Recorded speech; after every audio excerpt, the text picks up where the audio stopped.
बच्चों चलते हैं, हम हमारा चैप्टर है केमिकल बॉन्डिंग। तो बच्चों केमिकल बॉन्डिंग हमारे चैप्टर का नाम है केमिकल बॉन्डिंग और मॉलिक्यूलर बॉन्डिंग। ठीक है, तो chemical bonding and molecular structure हमारा चैप्टर है ये। ठीक है, देखिए इस चैप्टर में हम केमिकल बॉन्डिंग के बारे में पढ़ेंगे। Single bond, double bond, triple bond, या आपने 10th क्लास में पढ़ चुके हो। आयनिक, इलेक्ट्रॉनिक, वैलेंट बॉन्ड या पढ़ चुके हो। यहाँ पर हम डिटेल में पढ़ेंगे इसके बारे में। ठीक है, कुछ यहाँ पर जो आपने स्ट्रक्चर बनाई है लुईस स्ट्रक्चर के बारे में यहाँ पर डिस्कस करेंगे। ठीक है, ये इंपॉर्टेंट चैप्टर है, इस बुक का सबसे वेरी इंपॉर्टेंट चैप्टर है। ठीक है, इसकी हेल्प से हम यहाँ पर इसको सीखने के बाद हमें हेल्प मिलेगी 9th चैप्टर 12th क्लास में, वो सेम इसी के उस पर डिपेंड है। ठीक है, वहाँ पर कोऑर्डिनेशन कंपाउंड बन जाते हैं। ठीक है, यहाँ पर हम डिस्कस करेंगे केमिकल बॉन्डिंग किस तरीके से होती है और मॉलिक्यूलर स्ट्रक्चर किस तरीके से बनती है, तो इस चैप्टर में हम डिस्कस करेंगे। तो ये यूनिट 4 है, केमिकल बॉन्डिंग मॉलिक्यूलर स्ट्रक्चर। तो मैं जो केमिकल बॉन्डिंग में चैप्टर शुरू कर रहा हूँ, देखिए केमिकल बॉन्डिंग इसलिए कर रहा हूँ क्योंकि जो हमारा इससे पहला चैप्टर है जनरल प्रिंसिपल है ना, ये पीरियोडिक टेबल है ना, तो उसमें क्या है कि थ्योरेटिकल है, टोटल थ्योरेटिकल है। वो जब स्टार्ट हो जाएगा स्कूल तब मैं उसमें कराऊंगा। ठीक है, तो केमिकल बॉन्डिंग में chemical bonding and molecular structure unit 4 है। ठीक है, इसमें कुछ टॉपिक्स हैं जो मैं आपको पहले बता देता हूँ, उसके बाद में हम एक छोटी सी डेफिनेशन करेंगे केमिकल बॉन्डिंग। ठीक है, उसके बाद हम कल स्टार्ट करेंगे इसको अच्छे तरीके से। ठीक है, अभी कुछ बच्चे और ऐड हो जाएंगे तो उनका छूट जाएगा, बट हम स्टार्ट करेंगे आज ही। ठीक है, तो केमिकल बॉन्डिंग देखिए चैप्टर ये बहुत ही इंपॉर्टेंट चैप्टर है आपका, मैंने आपको बताया अभी। ठीक है, तो इसमें इंट्रोडक्शन स्टार्ट कर रहे हैं केमिकल बॉन्डिंग है ना। केमिकल बॉन्डिंग क्या होता है, फिर causes of chemical bonding, Lewis approach इसके बारे में बताएंगे, उन्होंने किस तरीके से अप्रोच किया तो इसको। और ऑक्टेट रूल इसमें आ जाता है, ऑक्टेट रूल। फिर कोवलेंट बॉन्ड ऑक्टेट रूल होता है, जिसमें ऑक्टेट रूल में आपको ये बताया जाएगा कि इस तरीके से इलेक्ट्रॉन एक दूसरे के अट्रैक्ट होते हैं। फिर कोवलेंट बॉन्ड यानी single bond, double bond, triple bond, आपने 10th क्लास में आप पढ़ चुके हो ये चीज़ें। ठीक है, उसके बाद लुईस स्ट्रक्चर जो होती है, लुईस स्ट्रक्चर यानी डॉट स्ट्रक्चर, जो हमने आपको 10th जो टीचर ने आपको 10th में पढ़ाया होगा। ठीक है, तो उन्होंने बताया होगा कि आपको लुईस स्ट्रक्चर के बारे में कि किस तरीके से इलेक्ट्रॉन का शेयरिंग करने के बाद है ना, डोनर एक्सेप्टर जो होता है उस तरीके से single bond, double bond, triple bond है ना, आयनिक बॉन्ड। ठीक है, इलेक्ट्रोवैलेंस बॉन्ड ही होते हैं। फिर फॉर्मूला चार्ज एक न्यू है या टॉपिक है इसी में, फॉर्मूला चार्ज क्या होता है इसके बारे में बताएंगे। ठीक है, उसके बाद 7 आता है limitation of the octet rule, limitation of octet rule के बारे में। फिर आयनिक और इलेक्ट्रोवैलेंट बॉन्ड, वही NaCl वगैरह, जो Na पॉजिटिव और Cl नेगेटिव चार्ज होता है ना, स्ट्रॉन्ग बॉन्ड होता है, आयनिक बॉन्ड सबसे ज़्यादा स्ट्रॉन्ग बॉन्ड होता है। ठीक है, ध्यान रखना। फिर लैटिस एंथैल्पी, उसके बाद बॉन्ड पैरामीटर्स, बॉन्ड से रिलेटिव कुछ पैरामीटर होते हैं जिसमें बॉन्ड लेंथ होता है, बॉन्ड एंगल होता है, बॉन्ड एंथैल्पी होती है। ठीक है, और बॉन्ड ऑर्डर होता है। ठीक, उसके बाद आते हैं इसमें नेक्स्ट इंपॉर्टेंट है, इसका भी वाला पार्ट है रेजोनेंस। ठीक है, ये इंपॉर्टेंट है, वेरी इंपॉर्टेंट, 3 मार्क्स का क्वेश्चन आता है यहाँ से। ठीक, उसके बाद पोलैरिटी बॉन्ड्स, पोलैरिटी और नॉन पोलैरिटी, ये चीज़ बात पढ़ाएंगे। फिर वैस्पर थ्योरी आएगी। ठीक है, उसके बाद है वैलेंस बॉन्ड थ्योरी है ना, वैलेंस बॉन्ड थ्योरी पढ़ाएंगे आपको ये। और orbital overlapping concept, orbital overlapping ये क्या होता है ये बताएंगे इसमें। सिग्मा एंड पाई बॉन्ड का बनना, कैसे सिग्मा और पाई बॉन्ड बनता है। फिर हाइब्रिडाइजेशन। ठीक है, हाइब्रिडाइजेशन में आपको बताएंगे किस तरीके से इंटरमिक्सिंग होती है एक एटम के दूसरे एटम की। ठीक है, फिर मॉलिक्यूलर ऑर्बिटल थ्योरी के बारे में बताएंगे। ठीक, फिर उसके बाद में हाइड्रोजन बॉन्ड के बारे में बताएंगे। तो ये इस चैप्टर के टॉपिक्स है, 20 टॉपिक्स हैं, इसके बारे में हम इसमें डिस्कस करेंगे। वेरी इंपॉर्टेंट चैप्टर है इस बुक का। ठीक है, तो ये आप नोट करना, ये आपको चैप्टर डालना है। चैप्टर डालने के बाद ये टॉपिक सारे नोट करने हैं, उसके बाद से स्टार्ट करना है। ठीक है, तो ये आप नोट कर लीजिए।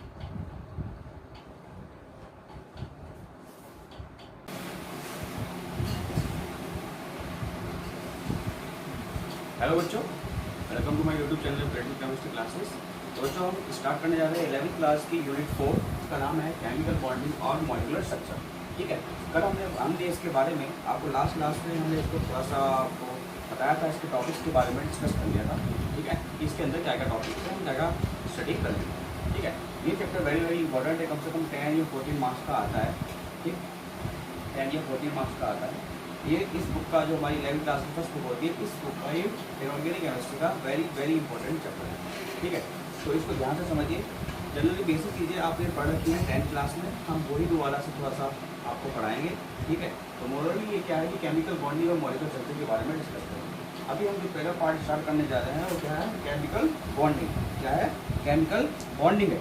ठीक है, तो केमिकल बॉन्डिंग में हमें क्या करना है कि केमिकल जो हमारे पास एटम और मॉलिक्यूल बनते हैं है ना, तो सबसे पहले हम केमिकल बॉन्डिंग के बारे में पढ़ेंगे, मॉलिक्यूल के बारे में बाद में पढ़ेंगे। तो केमिकल बॉन्डिंग में क्या होता है, इलेक्ट्रॉन इलेक्ट्रॉन यानी इलेक्ट्रॉन और अदर एलिमेंट अदर एटम का इलेक्ट्रॉन, जो last orbital number of electron होते हैं वो आपस में शेयरिंग करके एक मॉलिक्यूल बनाते हैं, है ना। तो उसे केमिकल बॉन्डिंग कहते हैं, जो बॉन्ड उसके पीछे बनता है। अगर सिंगल सिंगल इलेक्ट्रॉन की शेयरिंग होती है तो क्या बन जाता है आपका सिंगल बॉन्ड, और डबल डबल पेयर की हो जाती है तो डबल बॉन्ड, और ट्रिपल पेयर की हो जाती है ट्रिपल बॉन्ड, ठीक है। तो यहाँ पर स्टार्ट करते हैं हम अपना केमिकल बॉन्डिंग टॉपिक है हमारे पास, ठीक है, वो स्टार्ट करते हैं। ओके, जरा ध्यान से समझिए, इंपॉर्टेंट चैप्टर है, ठीक है।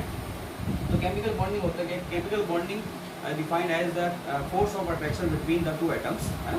केमिकल बॉन्डिंग जो होती है, केमिकल बॉन्डिंग की जो डेफिनेशन होती है, chemical bonding is defined as the force of attraction between the two atoms, है ना, लास्ट वैलेंस शेल, है ना। जो नंबर ऑफ लास्ट किसी भी इलेक्ट्रॉन, किसी भी एटम का लास्ट नंबर ऑफ इलेक्ट्रॉन में जो लास्ट ऑर्बिटल में इलेक्ट्रॉन होता है वही वो क्या करता है, केमिकल बॉन्ड बनाता है। तो हम डेफिनेशन लिख लेते हैं, ठीक है। तो उसके बाद आपको बता आगे चलते हैं, स्टार्ट करते हैं।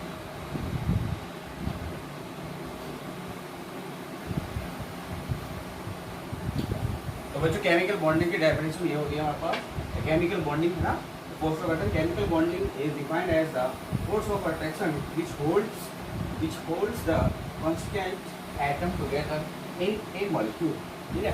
तो केमिकल बॉन्डिंग में हम क्या बोलते हैं, वो किस तरीके से बनता है, उसको इस तरीके से डिफाइन किया जा सकता है कि जब when defined as the force of attraction holds to constitute, यानी कि एटम्स, ये constitute का मतलब एटम्स हो गया, आयंस हो गया, मॉलिक्यूल्स हो गया, ठीक है, इसको बोलते हैं। यहाँ पे एटम्स के बारे में बोलते हैं, atoms together in A molecule. जब एक एटम दूसरे एटम के साथ में, ये जब एक एटम दूसरे एटम के साथ में फोर्स ऑफ अट्रैक्शन, दो एटम के बीच में फोर्स ऑफ अट्रैक्शन लगता है, तो उसे हम केमिकल बॉन्डिंग कहते हैं, ठीक है। तो एटम जो होते हैं वो दूसरे एटम के साथ मिलकर के एक मॉलिक्यूल बनाते हैं, ठीक है। एटम दूसरे एटम के साथ में force of attraction between the two atoms, है ना, अट्रैक्शन बिटवीन, तो क्या होगा, तो एक मॉलिक्यूल बनता है, तो उसी को हम एक केमिकल बॉन्डिंग कहते हैं, ठीक है। तो केमिकल बॉन्डिंग में सबसे पहला ये आपका ये था, देखिए फॉर एग्जाम्पल HCl हो गया, NaCl हो गया, CCl4 हो गया, है ना, CH4 हो गया, etc। ये आपको क्या है, एग्जाम्पल है केमिकल बॉन्डिंग, ठीक है। तो ये हमारे पास केमिकल बॉन्डिंग होती है, ठीक है। इसमें हम डॉट स्ट्रक्चर बनाना सिखाएंगे। इसके बाद लुईस बेस स्ट्रक्चर हो जाती है। लुईस ने किस तरीके से बताया था कि किस तरीके से आप लोगों को जो आउटर मोस्ट सेल में इलेक्ट्रॉन होते हैं उसको हमें दिखाना है ना, तो वो चीज़ हम यहाँ बताएंगे, ठीक है। तो ये है आपका केमिकल बॉन्डिंग, इसको नोट करिए, फिर आगे चलते हैं।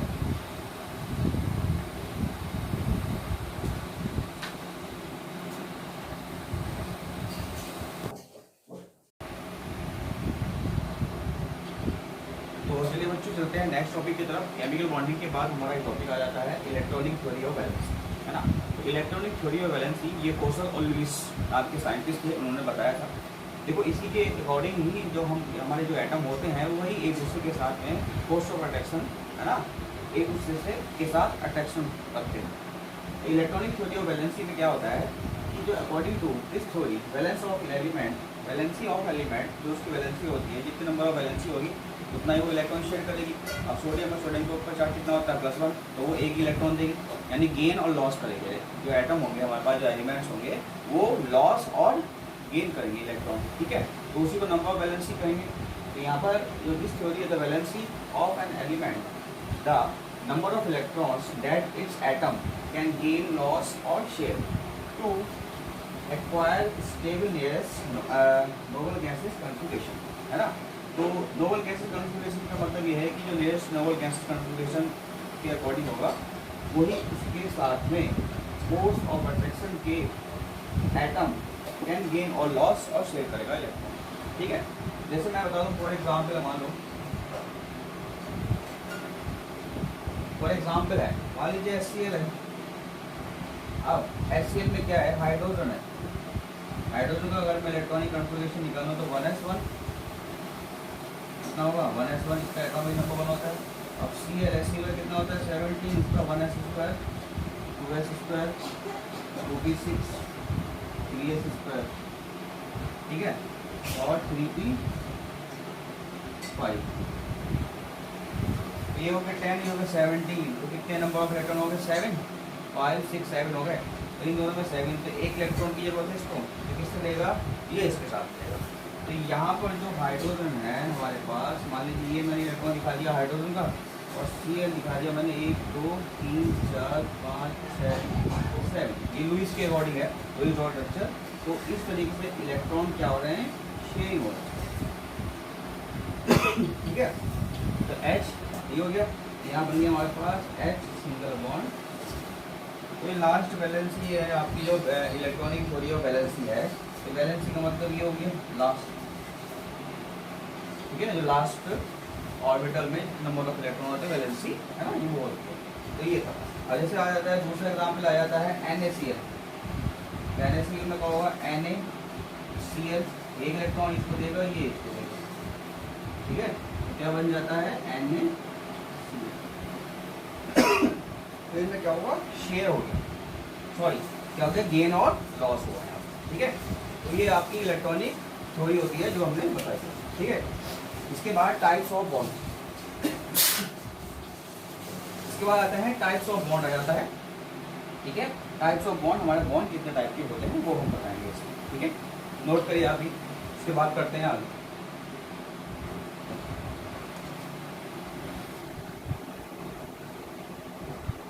तो बोल सकते हैं टाइप्स ऑफ बॉन्ड, ठीक है। तो जो आपने अभी तो पढ़े थे 3 टाइप्स के बॉन्ड होते हैं, तो आयनिक बॉन्ड हो गया, केमिकल बॉन्ड हो गया, है ना, और सॉरी आयनिक बॉन्ड हो गया, कोवेलेंट बॉन्ड हो गया, ठीक है, ओके, और कोऑर्डिनेटर बॉन्ड हो गया। यहाँ पर होते हैं हमारे पास इस चैप्टर में हमने 6 टाइप के बॉन्ड पढ़ेंगे, केमिकल बॉन्ड। सबसे पहला आता है आपका आयनिक और इलेक्ट्रोवैलेंट बॉन्ड, जिसमें आयनिक में जैसे NaCl हो गया आपका, MgCl2 देखो आयंस फॉर्म मिलकर के बनाते हैं। सबसे स्ट्रॉन्ग बॉन्ड कौन सा होता है, देखिए सबसे स्ट्रॉन्ग बॉन्ड मैं बता देता हूँ, आयनिक बॉन्ड होता है, उसके बाद कोवेलेंट, उसके बाद ये सब हो जाते हैं, ठीक है। सबसे जो स्ट्रॉन्गेस्ट बॉन्ड होता है वो आयनिक बॉन्ड होता है, उसके बाद में कोवेलेंट बॉन्ड होता है, उसके बाद कोऑर्डिनेट बॉन्ड होता है, सब 2 हो जाते हैं, ये आप याद रखें। उसके बाद कोवेलेंट बॉन्ड आ जाता है। कोवेलेंट बॉन्ड में जैसे single bond, double bond, triple bond. Coordination bond जिसमें एरो लगा करके कि कोई भी एक भी एलिमेंट है, जैसे कि NH3 है ना, वो NH4 प्लस का एक एग्जाम्पल आता है, NH4 प्लस का, तो जिसमें N एक इलेक्ट्रॉन देता है, यानी दो इलेक्ट्रॉन देता है हाइड्रोजन को, ठीक है, वो भी बताएंगे। उसके बाद आपका हाइड्रोजन बॉन्ड आ जाता है। तो हाइड्रोजन बॉन्ड में क्या होता है, H F और H और F, जो इसके बीच में जो बनता है वो पॉजिटिव और निगेटिव, है ना, डॉट वगैरह दिखाते हैं, वो एक अट्रैक्शन बिटवीन, है ना, ये सब हम चीज़ें बताएंगे, ये टाइप्स के, है ना। तो हाइड्रोजन बॉन्ड हो गया, उसके बाद आ गया मेटालिक बॉन्ड, उसके बाद वान डेर वाल्स बॉन्ड, ये सब फिजिकल बॉन्ड होते हैं, फिजिकल बॉन्ड कहलाते हैं, ठीक है। फिजिकल बॉन्ड का मतलब ये है कि इनका जो एक सेंस होता है, मेटालिक बॉन्ड हो गया, वान डेर वाल्स फोर्स, जो फोर्स लगता है ना, तो उसके अकॉर्डिंग एक वान डेर वाल्स बॉन्ड बनता है, ठीक है। तो यहाँ पर आयनिक बॉन्ड, ये हमारे पास टाइप्स के बॉन्ड, ठीक है। तो इनको डिस्कस करेंगे। सबसे पहले हम आयनिक और इलेक्ट्रोवैलेंट बॉन्ड को डिस्कस करेंगे, ठीक है। तो ये आप नोट कर लीजिए, आपके 6 टाइप के क्या होंगे, आपके बॉन्ड होते हैं, केमिकल बॉन्ड, नोट करिए।